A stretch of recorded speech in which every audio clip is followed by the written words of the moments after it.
Channel کو subscribe کر لیں، ساتھ میں لگے گھنٹی کے بٹن کو دبا لیں تاکہ ہمارے آنے والی ہر نئی کہانی کا نوٹیفیکیشن آپ کو بر وقت مل سکے۔ دوستو، ہماری ہر کہانی سبق آموز ہوتی ہے، اس لیے کہانی کو آخر تک غور سے سنا کریں۔ تو چلیے شروع کرتے ہیں آج کی اس کہانی کو۔ میرا نام حسن ہے۔ میں نے ایف اے تک تعلیم حاصل کی ہوئی تھی۔ تعلیم حاصل کرنے کے باوجود بھی میں ابھی تک کوئی بھی نوکری حاصل نہیں کر پایا تھا۔ میں لاہور کے پاس ایک گاؤں میں رہا کرتا تھا۔ ویسے بھی میں اپنے گھر کا اکلوتا سربراہ تھا۔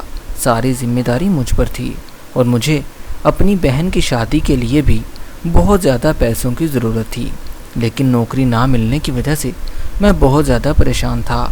نوکری کی تلاش میں لاہور میں آ چکا تھا۔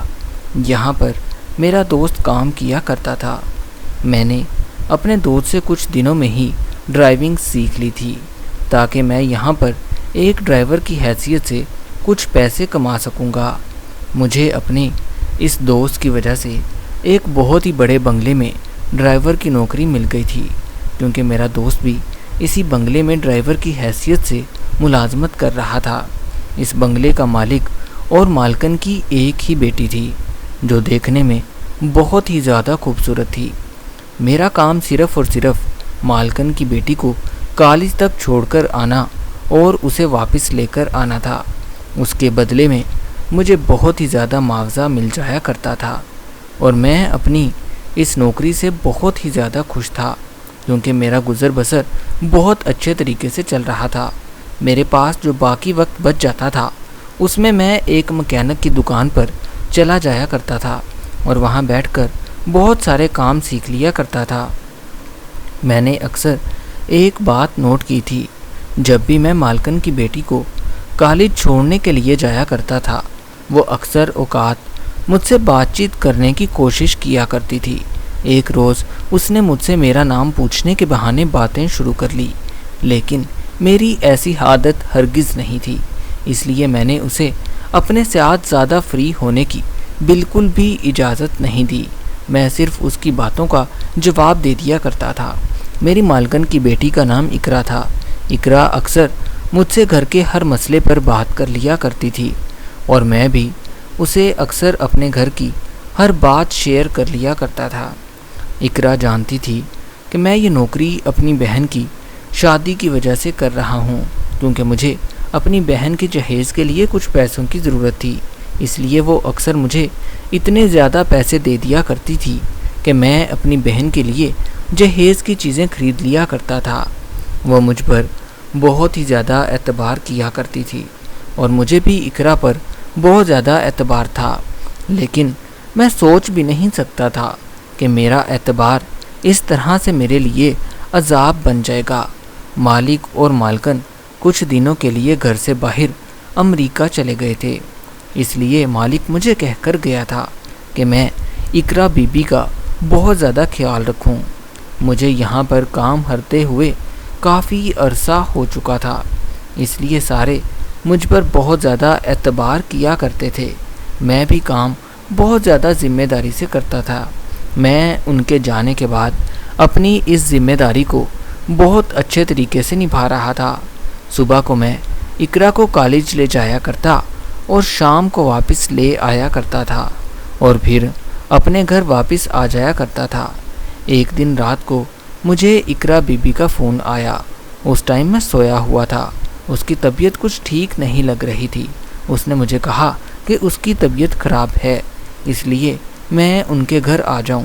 مجھے اس وقت جانا اچھا نہیں لگ رہا تھا، لیکن میں کچھ سمجھے بنا ہی مالکن کے گھر چلا گیا اور ساری رات اقرا بی بی کے ساتھ گزار دی کہ کہیں انہیں کسی چیز کی ضرورت نہ ہو، اور پھر کافی دن تک اقرا بی بی کالج بھی نہیں جا سکی۔ ان کی طبیعت بالکل سنبھلنے کا نام نہیں لے رہی تھی۔ انہیں ہر وقت بہت زیادہ بخار رہنے لگا تھا۔ کچھ ہی دنوں کے بعد مالک اور مالکن اپنے گھر واپس پاکستان آ چکے تھے، لیکن مالکن اور مالک کا رویہ میرے ساتھ بہت ہی زیادہ عجیب تھا۔ انہوں نے مجھے آتے ہی مارنا پیٹنا شروع کر دیا اور نوکری سے نکال دیا۔ مجھے سمجھ نہیں آ رہی تھی انہوں نے یہ سب کچھ میرے ساتھ کیوں کیا تھا؟ مجھے اس نوکری کی اشد ضرورت تھی کیونکہ میری بہن کی شادی میں صرف 1 ہفتہ باقی تھا، اور جب مجھے اس بات کا پتہ چلا کہ مجھے نوکری سے کیوں نکالا گیا ہے، میرے پیروں تلے سے زمین نکل گئی۔ اقرا بی بی نے میرے اوپر بہت ہی گھناؤنا الزام لگا دیا تھا کہ میں نے انہیں تنگ کرنے کی کوشش کی ہے۔ میں سوچ بھی نہیں سکتا تھا کہ جس شخص پر میں نے اعتبار کیا اس نے میری عزت کو بالکل خراب کر دیا تھا، اور جب میں اقرا سے پوچھنے کی کوشش کی اس نے میری باتوں کا کوئی جواب نہیں دیا اور کہا کہ جس دن ان کی طبیعت ٹھیک نہیں تھی انہوں نے مجھے اپنے کمرے میں بلایا تھا۔ مجھے لگا تھا کہ شاید اقرا بی بی کو ڈاکٹر کے پاس جانے کی ضرورت ہوگی، لیکن انہوں نے ایسی کوئی بات نہیں کی۔ میں اسپتال لے جانے کی بجائے ان کی خدمتیں کرتا رہا۔ میرے مالک نے پولیس کو بلا کر مجھے جیل میں ڈلوانے کا فیصلہ کر لیا تھا۔ میں نے اس روز اپنے مالک کی بہت زیادہ منتیں کی کہ اس سب میں میرا کوئی قصور نہیں ہے، لیکن اقرا نے بھی انہیں منع نہیں کیا۔ اقرا بی بی نے اپنے والد سے کہا کہ اسے جیل میں بند ڈالو، کیونکہ ایسا کرنے سے اس کی فیملی یہ برداشت نہیں کر پائے گی۔ میں اپنے مالک کو اپنی بے گناہی کا ثبوت دینا چاہتا تھا، لیکن میرے مالک نے مجھے کہا کہ تمہیں اقرا سے شادی کرنا ہوگی، اس کے بدلے میں تمہیں بہت زیادہ پیسے دے دوں گا۔ مجھے پہلے ہی پیسوں کی بہت زیادہ اشد ضرورت تھی، اس لیے میں نے تنگ آ کر اقرا سے شادی کرنے کا فیصلہ بھی کر لیا تھا، اور میں اسے اپنی دلہن بنا کر اپنے گھر میں لے آیا تھا۔ پہل تو میرے گھر والے غصہ کرنے لگے۔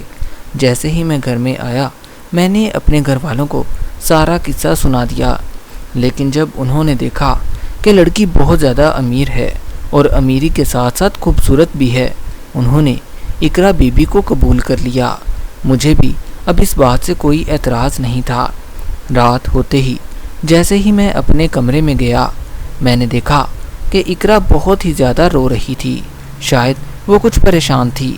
روتے ہوئے وہ ایسی لگ رہی تھی جیسے بہت زیادہ معصوم ہو اور کوئی موم کی بنی ہوئی گڑیا ہو۔ روتی ہوئی مجھ سے کہنے لگی کہ مجھ سے بہت بڑی غلطی ہو گئی ہے۔ مجھے پہلی بار وہ بہت زیادہ اچھی لگ رہی تھی۔ وہ مجھ سے کہنے لگی مجھے معاف کر دو، میں نے تمہارے اوپر بہت ہی بڑا بہتان لگایا ہے، تم بہت اچھے انسان ہو۔ میرا ایک کزن مجھ سے شادی کرنا چاہتا تھا، لیکن میرے والد کو وہ میرے لیے ذرا بھی پسند نہیں تھا۔ وہ بہت ہی آوارہ قسم کا انسان تھا اور اس نے ٹھان لی تھی کہ وہ مجھے ہر قیمت پر حاصل کر کے رہے گا۔ میرے والد نے 1-2 مرتبہ اسے سمجھانے کی بہت زیادہ کوشش کی تھی، لیکن اس نے مجھے دھمکی دی تھی کہ وہ مجھے ہر صورت اس گھر سے بھگا کر لے جائے گا۔ اس لیے میں نے یہ سب ڈرامہ رچایا تھا، اور میرے والد کو بھی ان سب باتوں کا پتہ تھا۔ جس رات میں نے تمہیں اپنے گھر بلایا تھا اس رات بھی میرا کزن ہمارے گھر آ گیا تھا، اور میں نے بہت ہی مشکل خود کو بچایا تھا اور پھر تمہیں کال کر کے اپنے گھر بلا لیا تھا تاکہ مجھے کوئی بھی پریشانی کا سامنا نہ کرنا پڑے۔ اور ابا جان جانتے تھے کہ تمہیں اپنی بہن کی شادی کے لیے پیسوں کی اشد ضرورت ہے، اور اگر تمہیں ویسے مجھ سے شادی کرنے کے لیے کہتے تو تم کبھی بھی نہیں مانتے، کیونکہ تمہارے اور میرے سٹیٹس میں بہت زیادہ فرق ہے اور تم کبھی بھی مجھ سے شادی کرنے کے لیے راضی نہ ہوتے۔ اس لیے جب میں نے اپنے والد کو یہ بتایا کہ تم نے میری بیماری کی حالت میں میری کتنی زیادہ دیکھ بھال کی ہے، تو انہوں نے مجھ سے کہا کہ اس جیسا لڑکا کوئی اور نہیں مل سکتا، اور واحد یہی حل تھا کہ میری جان میرے کزن سے چھوٹ جاتی، اور تم ویسے بھی بہت ہی زیادہ اچھے کردار کے مالک ہو، اور مجھے تمہاری بہت ساری باتیں اچھی لگتی تھی کیونکہ تم نے مجھے کبھی اس نظر سے نہیں دیکھا تھا۔ تم میری بہت زیادہ عزت کیا کرتے تھے، اس لیے مجھے تم سے شادی کرنے میں کوئی بھی دقت نہیں تھی، اور ابا نے اس لیے مجھے تمہارے ساتھ جلدی شادی کر کے رخصت کر دیا تاکہ وہ لڑکا ہمیں کوئی نقصان نہ پہنچا سکے۔ انہیں پتہ ہے کہ تم بہت بڑے ظرف کے مالک ہو، اس لیے جب تمہیں حقیقت کا پتہ چلے گا تو تم ہمیں ضرور معاف کر دو گے۔ وہ ہمارا ولیمہ کروانا چاہتا ہے، وہ ہمارا ولیمہ کروا کے خوش ہو جائے گا، اس لیے کل ابا جان آئیں گے۔ میرے مالک نے آتے ہی مجھ سے ہاتھ جوڑ کر معافی مانگ لی تھی۔ میں نے بھی اپنے مالک کو معاف کر دیا تھا، کیونکہ اس میں میرے مالک کا کوئی قصور نہیں تھا۔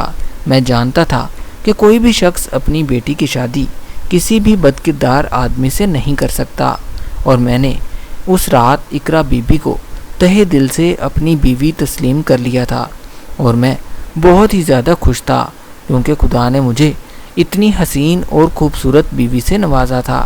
میں نے اپنی باقی کی زندگی ہنسی خوشی گزارنے کا فیصلہ کر لیا تھا۔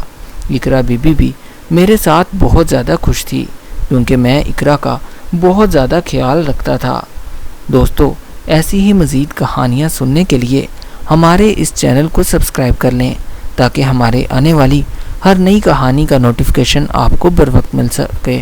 دوستو، ہماری ہر کہانی سبق آموز ہوتی ہے، اس لیے ہماری ہر کہانی کو لائک اور شیئر کرنا مت بھولیے گا۔